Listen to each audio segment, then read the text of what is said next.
Hey everyone, it's Neil Patel, and today I want to be covering more link building tactics.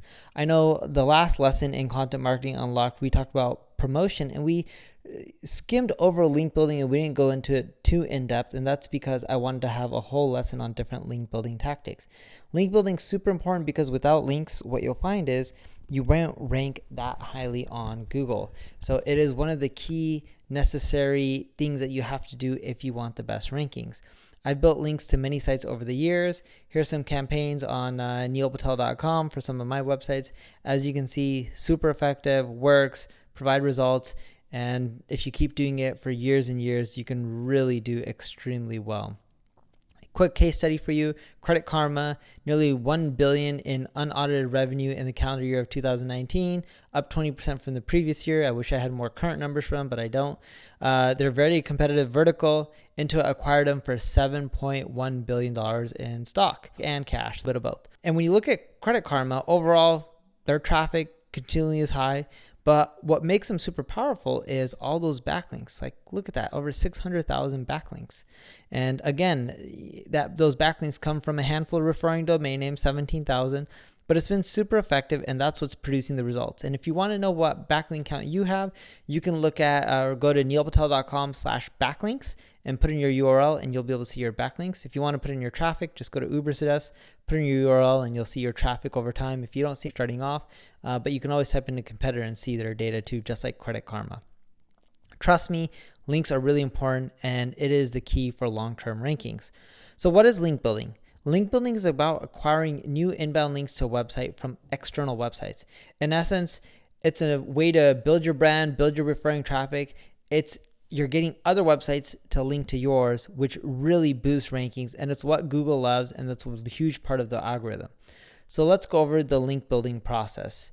And there's quite a few steps. In the link building process, you need to confirm keywords and URLs, conduct link analysis, identify sites to contact, then conduct outreach, follow up, of course, get your links published, and rinse and repeat the process. So where do you find link partners? Well, you can always go to neilpatel.com, put in your competitor URL, go to top pages, and then look at all their most popular pages and click on view all under backlinks. That'll show you all the people that are linking to that page to your competition.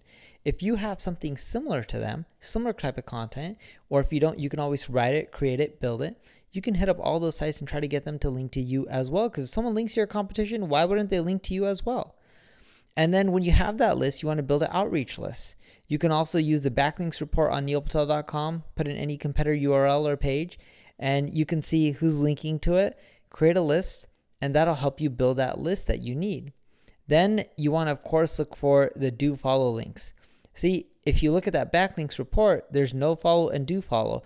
Do follow are the ones that pass juice, that help you with your rankings. No follow, they don't really help that much. So in the backlinks report, make sure you click on follow. Follow is the ones that are the good ones that can help with your rankings.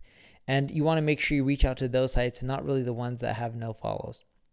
And when you reach out to these websites, you can give them your website, tell them the pages you want them to link to, assuming they're linking to other related competitors. And based on what your article is about or page is about, typically the title of it or the keywords in it, that's usually what they're going to use in your anchor text of the link, that clickable part that has the keyword. So you want to make sure the title of your post, the title of the page contains the right keyword, so that way you're getting also the right type of links as well. And if you want to see the type of pages that use type of sites that link to your competition that use good anchor text, go back to the top pages report in Ubersuggest, put in your competition, click view all under backlinks, and look at the anchor text. The ones that have rich anchor text with keywords are the ones that are probably more likely to link to you. And when they do link to you, it'll help boost your rankings in the long run because it's keyword rich. You also want to make things natural. Some of the links pointing to you will have your website name or your brand name or your URL or the keyword or variations of it. And that's okay. Don't obsess about having every single link say the keyword, because that's not natural and you can't force people to do that. When you're also getting these links, look for sites that link to sites in their content, not the sidebar, not the footer, because those link placements aren't that great. You don't want to do deals where, hey, I link to you, you link back. That kind of stuff isn't good. You just want people to link to you because you produce amazing content, amazing quality, and provided so much value. In essence, you're going after relevance and high quality.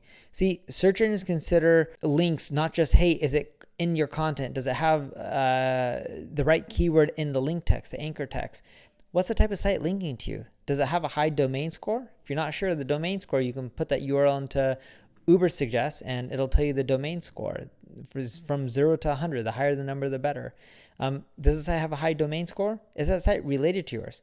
Because if a dog food website links to my marketing site, neilpatel.com, not too relevant. But if another marketing or business site links to me, that's much more relevant. You also identify websites that you want to contact. So now that you got this all, you figured out what are the right type of sites, the sites that link within the content, that use anchor text. Keep a spreadsheet.